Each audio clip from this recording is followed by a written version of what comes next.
57. I mean, these are the guys since that Louisiana Tech. The only blemish on your record were these guys. How bad were you looking forward to getting back out here and playing these guys again? Oh, we won it since we lost. Ever since we lost, we flipped the switch, started doing stuff new. I talked to you in an earlier interview, 3 games ago, saying that we just playing harder, practicing harder, and we got it done tonight. But we got to keep our foot on the gas. How much was this game a motivator for the last 5 games, just so you could have this opportunity tonight to catch them? You know, you didn't want to be 2 games coming back and avenge it. You wanted to catch them. Yeah, man. I'll say since the loss, that's been the motivation. So, we know we can win. We know we can win the WAC, but we just got to remember who we are, honestly, give glory to God, and just keep on playing hard, practicing hard, and keep our foot on the pedal. Yeah, I mean, you had your foot on the pedal at the beginning of the game. Coach said you were getting some really good screens from some of the bigs. But, man, you were just blowing by Linhart. They eventually had to take him out of the game and put somebody else in. Yep. I mean, you just looked like you were thinking, hey, I'm going to take this to the rack until they stop me. Absolutely. Shout out to Duke and all the bigs that's sealing for me. Without them, I would just be in the paint with 4 other people. But they cleared the lane for me. I just took the opportunity. Yeah, that's great. Duke Brennan is really underrated on those seals underneath. You might get freed on a screen or beating your man, but he does so much unseen work in the paint, huh? Man, he does all the dirty work. Him and Simo, two of the most dirty work guys. Luke in there, too.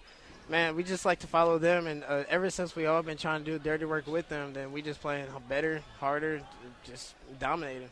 Yeah, it seems like almost since – I mean, you never want to lose, but it seems like since that Utah Valley loss back on the 9th kind of reset you guys. And I was talking to Coach. It feels like you got better immediately in that week, but it seems like you're getting better incrementally. I mean, how good can you guys get? You still got half of the WAC season left. We're a March Madness team. I'll tell you that right now. But we just know we got to give all the glory to God. We got to put our faith in Him, and then we just keep doing what we can to improve every day, every practice, every week, game after game. So the sky's the limit for us.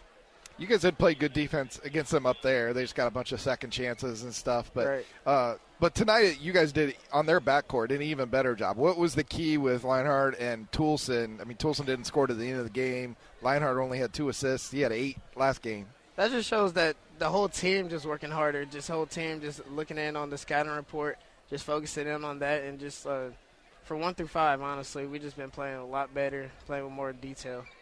Yeah, we talked about the bigs a little bit. I read these stats out to the coach. I mean, at Southern Utah, Jacoby and Duke were 32 and 20 combined. At Utah Tech, 30 and 20, then 35 and 13, and then tonight 25 and 18. I mean, what are you seeing out of those guys in practice, allowing them to do that? No, that's crazy because that's all we've been practicing. Really, just boxing out, rebounding, doing the dirty stuff, and it shows on the court as you see. So we just, man, I don't have words to say for that. That's crazy. They've been doing a lot. Yeah, that's Duke's 6th double-double in 8 games, 5 of them in WAC play. One of our sponsors is In and Out. I want people to start ordering the Duke when they go there, right? They need to change a name for that or something. He gave me a card for In and Out because he got so many double-doubles. Shout out to him. There you go. Use that. Yeah, use that one. Absolutely. How about the home environment this week? 2 huge games with a national television game and then a first-place showdown tonight. What's it been like these 2 nights over 3 days? Man, shout out to the Havoc. Shout out to the fans that came out, just selling out the crowd. Just without them, our energy would be a little bit lower.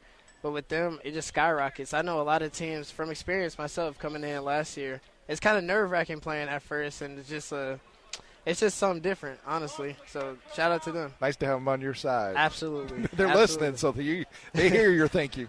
Well, the Havoc were chanting for Jason. He got him what? I mean, it was one of those things where Coach was probably going to have you dribble it out, but they pressed. Oh, yeah. So you break the press, and you found him in the corner. Yeah, we're not taking that turnover. Jason shooting that for sure. He going to do it again, too. I mean, you're just running your press break offense, right? Yeah. Jason runs the corner like he's supposed to. Yeah, he's wide open. Let me get an assist. Let him get a few points. Yeah. Looks smooth, though, didn't it? Yeah.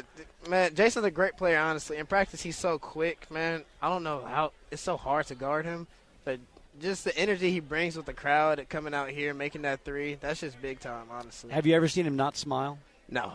No, that's my guy. He's always smiling. He's the epitome of joy on you guys' shirts. Never had a bad day. No, he's so appreciative to be here. Man, we're happy to have him. That's awesome. Hey, Makaih, congrats on a great game, a great victory, and you got a week to prepare for CBU. We'll see you out in Riverside. Yes, sir. Appreciate you. That's Makaih Williams.